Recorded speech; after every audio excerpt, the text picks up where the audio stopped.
Hi all, welcome to our video review series. I'm going to be talking about Kiko Kostadinov Spring Summer 20 Womenswear. I normally have a lovely guest to introduce, but this is the first one. We're running thick and fast, we're getting back into the routine, so please forgive the fact it's just little old me in the car. So really excited. Regular viewers will know I'm a really big Kiko Kostadinov fan, and Deanna and Laura Fanning, who are the womenswear designers, are fantastic. They have a real knack for harmonising the two menswear and womenswear collections. They're both very separate entities, they exist perfectly by themselves, but there's a real nice harmony that seems to connect with the collections, and whether that's a colour palette which tends to be harmonious, or a kick flare which you often see in both collections. I just really love that they're kind of nodding to each other while existing as kind of roaming planets.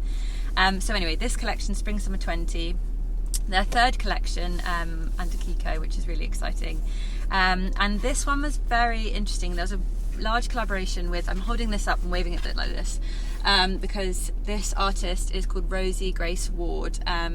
She's really spectacular, definitely look her up if you get the chance.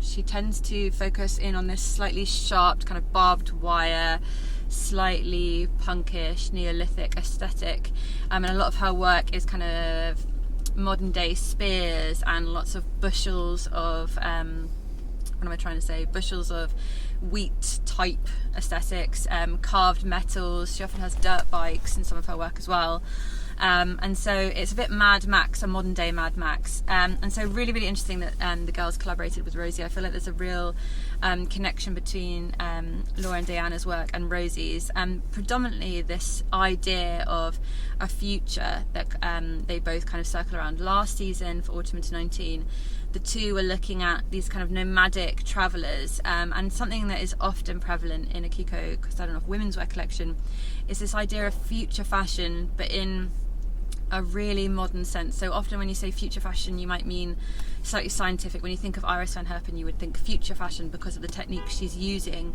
to create that fashion. Whereas when I think of Kiko womenswear, I think future fashion because I feel like it's almost the perfect wardrobe for a science fiction movie, and because it's modern and honest, but it's not a novelty, it's not a gimmick. It feels like future fashion because I kind of envisage a future where a science fiction future where we're all wearing this kind of aesthetic. So that for me is always really enjoyable. And Rosie again kind of has this slightly Mad Max future, not necessarily dystopic, but there's an element of that there with these kind of sharp metals and a combining of nature, and that nature was really key in this collection. So the girls have been looking at circles and kind of topography, and kind of the maps from an aerial viewpoint. What shape does that create? What kind of circles are you looking at, and how can we fit that to the female form?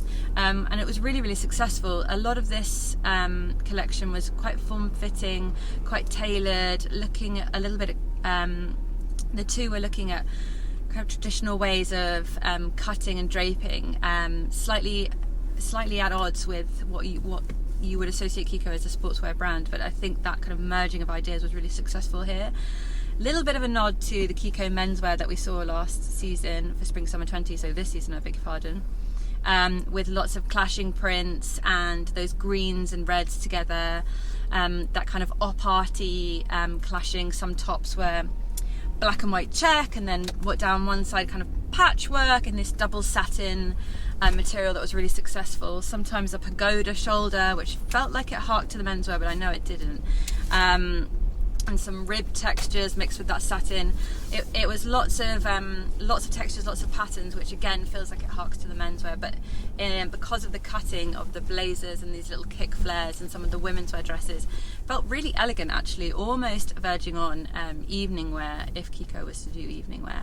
But then kind of grounded and brought back to earth, again that kind of nature element, with this wonderful shoe collection. So this is the second time they've done an Asics collab, and these are really interesting, kind of a homogenization of a basketball shoe and a homogenization of a basketball shoe and another sports shoe that I can't remember.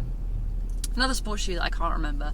And they've got fantastic rubber soles, and they've really been playing with that gel, which is something that Kiko's been doing for the menswear, making it really practical and ensuring that that shoe was practical. But here the gel was used as a decorative element as well as a practical element, so that was really interesting. But the shoes that really stood out for me, and they were fantastic, were the Camper shoes. And Camper, again, is someone that Kiko has been collaborating with for a long time. And these were kind of a kitten heel flip-flop with a growth that almost looked like a woody mushroom, but beautiful, on the toe. And again, that kind of grounds the whole thing in this nature again. So we've got all these continuing circles with this sharp tailoring and beautiful lines, and then gaping circles on shoulders and gaping circles on chest, that are then filled in with Rosie's beautiful artwork. So metal spirals and horn basket bags that you can't quite tell whether it's where nature kind of starts and the woman ends, if that makes any sense whatsoever. So I really love this kind of melding of ideas, and one thing starts, one thing ends, but it felt really Neolithic in its aesthetic, particularly because the set had 2 huge podiums done by Rosie with that kind of wheaty texture underneath that I was talking about before, and huge metal columns with that barbed wire aesthetic cut out into the metal. So a real mixing of ideas, but I actually think this collection was one of their strongest. I loved the last collection, but I think this was all the ideals of Kiko Womenswear: the fantastic textures, the amazing bright clashing colours, and the prints, and the fantastic shoes, which some people can find a little bizarre, but I think are really enticing, but in a very approachable, wearable manner. And I think that comes from the new draping and the new form and the new fit.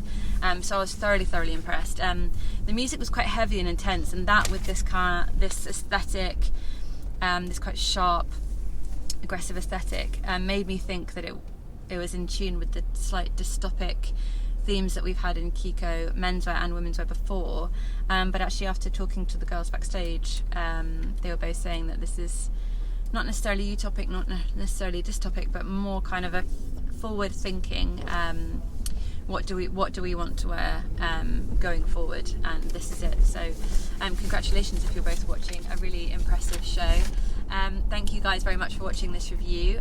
If you're watching via YouTube, make sure to like, comment, subscribe, tell me what you thought as well. And if you are watching through YouTube, make sure to visit SHOWstudio, SHOWstudio's collection page. Then you can see all the amazing images and references that we've just been discussing. And I'll see you guys very soon. Thanks for watching.